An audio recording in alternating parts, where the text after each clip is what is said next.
Would you like to stop questioning, am I lovable, or why do I feel worthless and useless?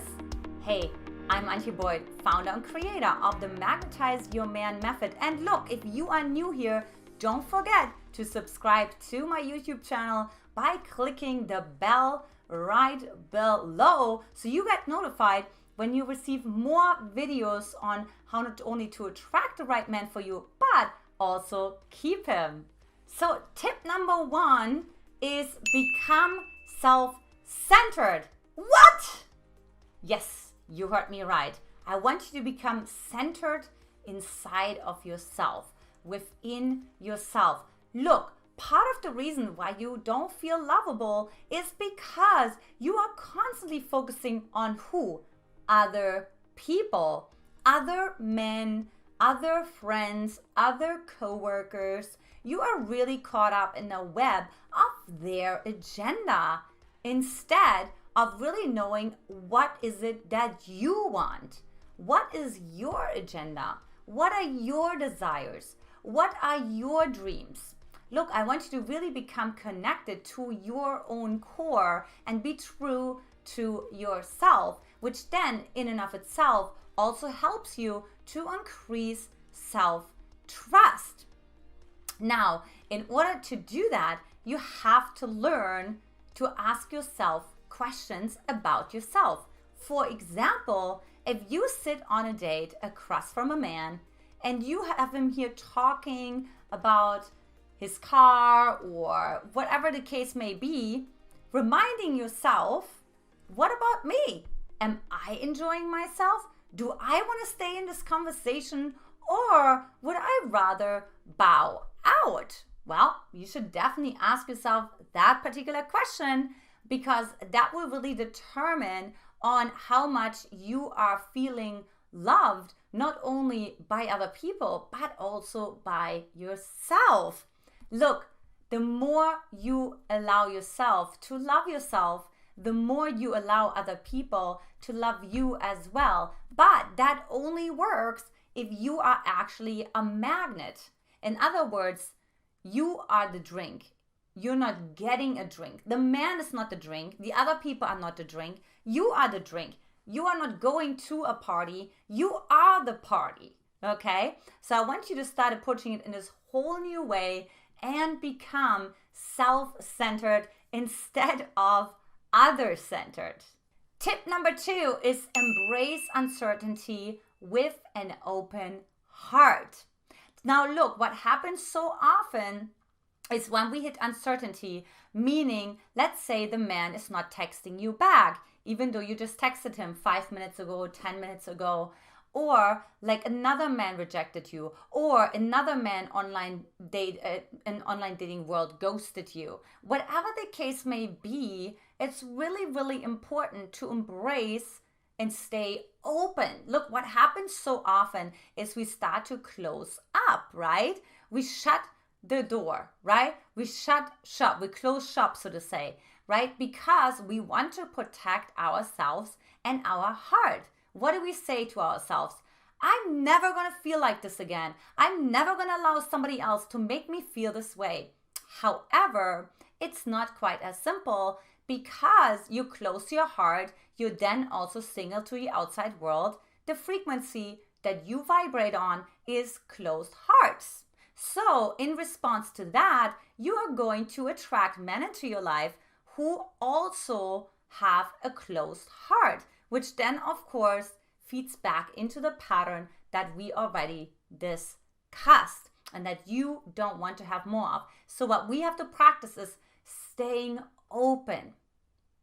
So when somebody doesn't get back to you, if somebody rejects you, if a man ghosts you, right? If your friend doesn't follow through, instead of feeling unlovable, like really visualize your heart being open even more. And what I want you to visualize is that love going out to other people, to other men, to potentially new friends. So even though your friend or the man that you're dating has not been able to step up to the plate in that moment, your open heart will call in other people that will have an open heart as well, and I'm looking forward to connect with you. Tip number 3 is ask yourself, how is this a good thing? Now, what happens so often is when we fall into this trap of, am I good enough? Am I lovable? Right? Asking yourself, oh wow, how is this a good thing right now that I'm asking myself this question? How is this a good thing right now that this particular doubt is coming up inside of myself? Like, what do I need to reassess inside of myself? So you really want to see, okay, for one, everything that happens to you for yourself, for your own good, versus something happens to you, so you're gonna be punished, and you're gonna, so and so forth, right? So you want to actually see, okay, why is this such an amazing opportunity for me? What can I really take home from this? How can I love myself even more? How is this opening up my heart even more? For example, we have this saying that when you go through a heartbreak, your heart breaks open even more to other people and to yourself. Look, we have to break paradigms open to receive even more, to expand, right? That would be one way to see it. Another way to see it is, oh, how is this serving me? I'm learning to trust myself. I actually did not have a good feeling when I met this particular man. I actually did have like this weird feeling in my stomach. Something just felt off inside of myself, and I was not true to that myself. So what I'm learning here, and how this really working on my behalf, it's really teaching me that I can trust myself, and that all I need to learn now is how do I translate that into action. Secret number 4 is use this as a recalibration. So look, what happens so often is that we see doubt, questioning, second guessing as something negative. Look, that's not necessarily true.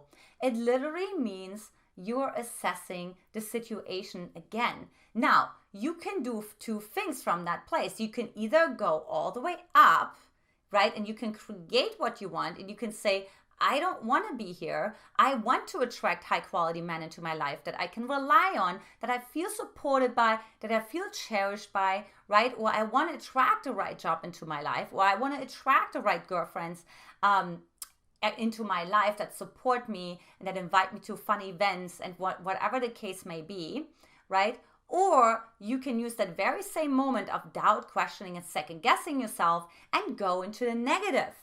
Right? Allow the brain to go into what you don't want, into the past, into past wounds. Now look, the brain only knows the past. It only has all the memory from the past. So guess what? That's the only thing that it can rehearse over and over and over again, right? So next time, when you feel there's a second guessing, a questioning, a doubting inside of yourself, ask yourself, what am I missing here? Like, what do I want to potentially reestablish? What is the foundation that I need to potentially strengthen here? Where is the boundary that I need to reinforce? Something is a little wobbly and a little insecure. And why is that? Like, where are you not true to yourself? Where is what you think, what you say, and what you do not in alignment? So ask yourself that particular question. Like when you come in this self-doubt of like, am I lovable? Oh, why would I question that myself, right? Or am I worthy? Why would I question that myself? And really make sure that you have a morning routine, that you have some powerful ways to start the day off right.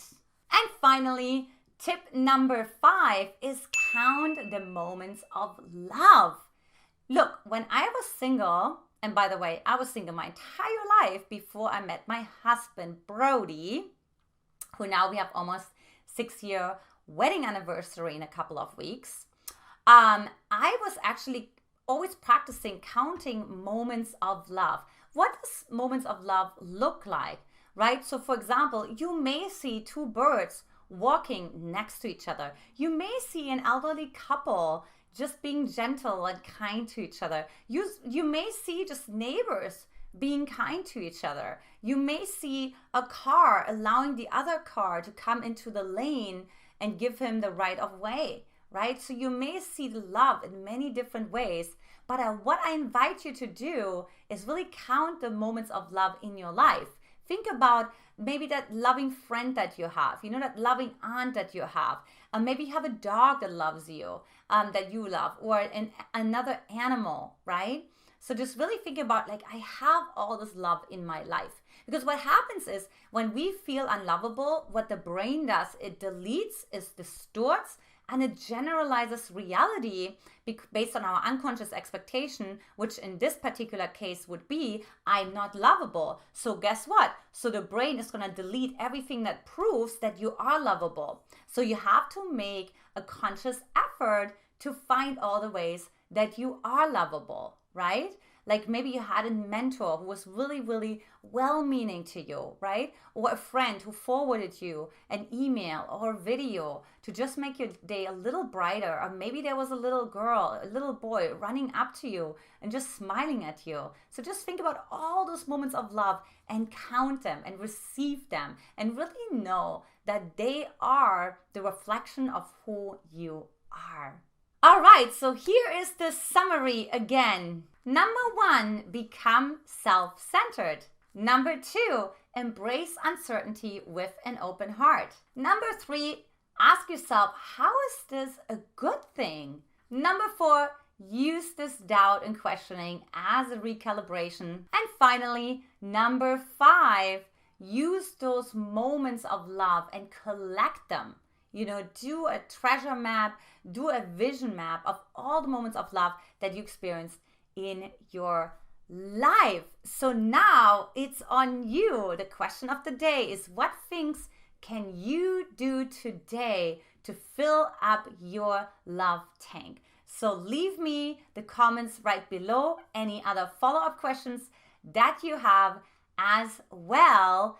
And I invite you to take my Magnetize Your Man quiz, which you can find, of course, on magnetizeyourman.com, where you learn so much more. What are the internal dialogues that are not serving you? What are the blind spots that are getting in the way of you attracting the right man for you? And so much more. All right, this is it for today. I'm Antia Boyd. Much love. I'll talk to you soon. Mwah!